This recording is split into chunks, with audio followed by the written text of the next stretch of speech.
आपके अपने परिवार पैरामेडिकल विद अभी में स्वागत है। आज हम बात करेंगे सीजेरियन डिलीवरी या सी सेक्शन के बारे में हम पढ़ेंगे। सबसे पहले डेफिनेशन पढ़ने से पहले हम थोड़ा बहुत समझ लेते हैं कि सीजेरियन डिलीवरी किसे कहते हैं। जब फीमेल्स डिलीवरी के टाइम पर एब्डोमिनल कैविटी पर या वॉल पर जो इंसिजन लगाया जाता है, जो कट लगाया जाता है, उसके बाद में कट लगा के उसके बाद में हम फीटस को बाहर निकालते हैं, उस टाइम को क्या बोलते हैं? Caesarean delivery. जब फीमेल्स को इंसिजन लगाया जाता है या कट लगाया जाता है, उस टाइम को क्या बोलते हैं? हम सीजेरियन डिलीवरी। डेफिनेशन पढ़ लेते हैं। Caesarean delivery and section surgical perform that one and more babies, मतलब कि इसका यूज हम वन एंड मोर बेबीज में भी कर सकते हैं। Caesarean section is the advantage by doctors due to more medical reason such as. कौन कौन से हैं मेडिकल रीजन जो कि डॉक्टर्स के सलाह के अनुसार करना चाहिए, देख लेते हैं। सच है shoulder position, breach position, size of the baby, अगर बेबी का साइज बड़ा हो तब, height of the baby, baby की हाइट ज़्यादा हो एंड ब्लड प्रेशर ज़्यादा हो या डायबिटीज हो, अम्लाइकल प्रॉब्लम हो, baby health problem and mother health problem हो, वन देन मोर बेबी, एक से ज़्यादा बेबी हो तब इसका यूज, जो कि डॉक्टर की सलाह के अनुसार ही हमें करना चाहिए। आगे बढ़ लेते हैं कि इंडिकेशन के बारे में हमने देख लिया, एंड जो कि absolute indication and relative indication, इसमें दो इंडिकेशन आते हैं आपकी। एब्सोल्यूट इंडिकेशन क्या होता है एंड रिलेटिव इंडिकेशन क्या होता है। सबसे पहले हम ए पॉइंट को पढ़ते हैं कि if vaginal delivery not possible condition such as, मतलब कि इस कंडीशन में हम वेजाइनल डिलीवरी नहीं कर सकते, एंड जो बोल सकते हैं कि सीजेरियन डिलीवरी नहीं कर सकते, कौन कौन सी कंडीशन है? सर्वाइकल कैंसर है, अगर सर्वाइकल कैंसर है तब हम एब्सोल्यूट, जो कि वेजाइनल डिलीवरी पॉसिबल नहीं है।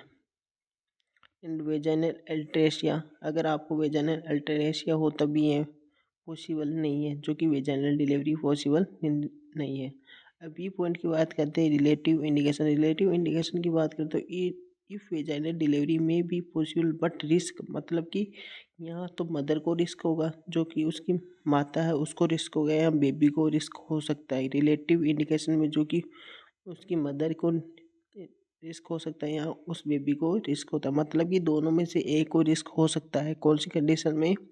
रिलेटिव इंडिकेट इंडिकेशन में आप पढ़ सकते हो कि वेजाइनल डिलीवरी में भी पॉसिबल बट रिस्क का मतलब कि हो तो सकती है डिलीवरी, बट रिस्क भी हो सकती है। किसी भी एक को भी हो सकती है या दोनों को भी हो सकती है, मदर एंड बेबी दोनों को भी हो सकती है। ठीक है, प्रीवियस इन दोनों पॉइंटों को आप आसानी से देख लीजिए। एंड रिलेटिव इंडिकेशन में जो कि रिस्क हो सकती है मदर एंड बेबी को, किसी एक को भी हो सकती है, दोनों को भी हो सकती है। इंडिकेशन के बाद में हम बात करते हैं कि अदर्स, जो कि इन दोनों के अलावा भी कुछ इंडिकेशन है, जैसे एच आई वी है, मल्टी प्रेगनेंसी, मतलब एक से ज़्यादा बार सीजेरियन डिलीवरी हो गई या प्रेगनेंसी हो गई तो उस टाइम पर भी हम मदर या बेबी को रिस्क हो सकता है। टाइम ऑफ ऑपरेटिव, मतलब कि कौन से टाइम पर हम ऑपरेटिव कर सकते हैं या कौन से टाइम पर हम जो कि सर्जरी कर सकते हैं, सीजेरियन डिलीवरी कर सकते हैं, कौन से टाइम पर हम कर सकते हैं। तो इसके अंदर हम देखते हैं कि दो पॉइंट आते हैं। एक तो इमरजेंसी पॉइंट आता है, पहला पॉइंट आता है जो कि इलेक्टिव पॉइंट। तो सबसे पहले हम इलेक्टिव पॉइंट को पढ़ेंगे। When the operation is done at the pre arrange time during the pregnancy is called, जो कि हम ईटीटी कराते हैं, ये ऑपरेटिव होने से पहले ही हम करा देते हैं सब कुछ, जो कि ईटीटी के द्वारा हमें पता लग जाता है कि कौन से तारीख को बेबी होने वाला है, बेबी आउट होने वाला है। तो इसके द्वारा भी हम, जो कि बिना किसी डर के हम इलेक्टिव में काम करवा सकते हैं, मतलब कि ऑपरेटिव करा सकते हैं। When the operation is done at the pre arrange, मतलब कि सब प्री अरेंज होते हैं, ये सब कुछ पहले से ही हमें पता लग जाता है, एंड जो भी डॉक्टर्स की सलाह के अनुसार ही हम ये सब कुछ करते हैं। Time during pregnancy is called elective caesarean section, मतलब कि इस इलेक्टिव सीजेरियन सेक्शन के अंदर हमें पहले ही डॉक्टर की सलाह के अनुसार ईटीटी करते हैं, मतलब कि the operation is done 1 week prepare to ETT, मतलब कि 1 वीक से हम प्रिपेयर करने लग जाते हैं, जो कि डॉक्टर की सलाह के अनुसार इलेक्टिव में जो कि प्री अरेंज करने लग जाते हैं। उसके बाद में हम बात करते हैं इमरजेंसी की बात करें तो जब किसी पेशेंट को with in the 30 minute decision should be start, हमें यह प्रोसेस इमरजेंसी में करनी रहती है, जो कि हमें डिसीजन ओनली फॉर 30 मिनट के अंदर डिसीजन लेना रहता है कि कौन सी डिलीवरी करें, सीजेरियन डिलीवरी करें या नॉर्मल डिलीवरी करें या फोर्सेप्स डिलीवरी करें। तो यह 30 मिनट के अंदर अंदर हमें जो कि डिसीजन लेना रहता है कि कौन सी डिलीवरी करें, सीजेरियन करें या और कोई सी डिलीवरी करें, नॉर्मल करें या फोर्सेप्स डिलीवरी करें। तो इसमें 30 मिनट के अंदर अंदर हमें डिसीजन लेना रहता है। एंड इसके टाइप्स की बात करें तो दो प्रकार के होते हैं, lower segment caesarean section and upper segment caesarean section. ये दो टाइप्स होते हैं जो कि आपको देखने को मिल रहे होंगे यहाँ पर दो प्रकार के। आगे दिखाएंगे अपन आपको डायग्राम के अनुसार। Lower segment सीजीनियन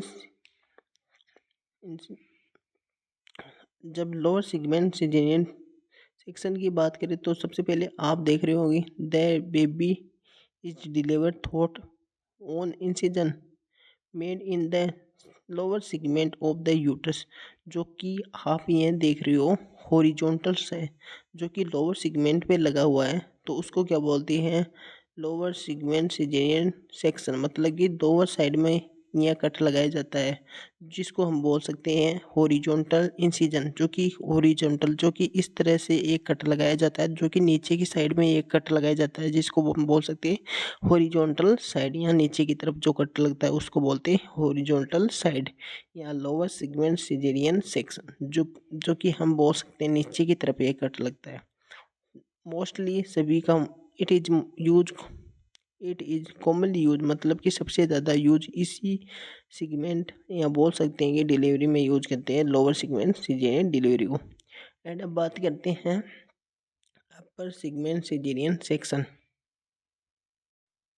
upper segment caesarean section की बात करें तो the baby is deliver thought in and the made in the upper segment of the uterus.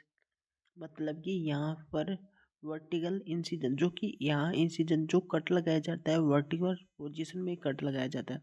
जब डिलीवरी के टाइम पर हॉरिजॉन्टल कट लगाया जाता है उसको बोलते हैं लोअर सेगमेंट सिजेरियन डिलीवरी। जिस प्रकार से बोल सकते हैं कि इस तरह हम कट लगाते हैं, हॉरिजॉन्टल कट लगाते हैं, उसको तो बोलते हैं हम लोअर सेगमेंट सिजेरियन सेक्शन। अगर हम अपर साइड कट लगाते हैं तो उसको बोल रहे हैं हम अपर सेगमेंट सिजेरियन सेक्शन। इसका यूज मोस्टली जो कि बोल सकते हैं लेस कॉमनली यूज, मतलब कि बहुत ही कम रियल केस में इसका यूज करते हैं वर्टिकल इंसिजन का, मतलब कि अपर सेगमेंट सिजेरियन सेक्शन का। एंड सबसे ज़्यादा हम यूज लेते हैं हॉरिजॉन्टल जो कि इंसिजन यूज लेते हैं। जिस प्रकार से लोअर सेगमेंट सिजेरियन सेक्शन ये कट लगाया जाता है तो इसको बोलते हैं हॉरिजॉन्टल इंसिजन। यह कट लगाया जाता है, इस डायग्राम में आप देख सकते हो, उसको बोलते हैं हम हॉरिजॉन्टल। तो अगर डिलीवरी के टाइम पर वर्टिकल इंसिजन लगाया जाता है तो उसको बोले अपर सेगमेंट सिजेरियन डिलीवरी। अगर हॉरिजॉन्टल इंसिजन जो कि हॉरिजॉन्टल कट लगाया जा रहा है तो उसको बोलते हैं लोअर। तो आप आसानी से डायग्राम के थ्रू भी आप समझ सकते हैं। एंड उसके बाद में हम बात करेंगे कॉम्प्लिकेशन कौन कौन से, uterine haemorrhage and bladder haemorrhage. तो आपने अच्छी तरह से वीडियो देख ली होगी, अच्छी तरह से समझ लिया। अगर कोई डाउट हो तो कमेंट बॉक्स में आप मैसेज कर सकते हो। तब तक के लिए वंदे मातरम।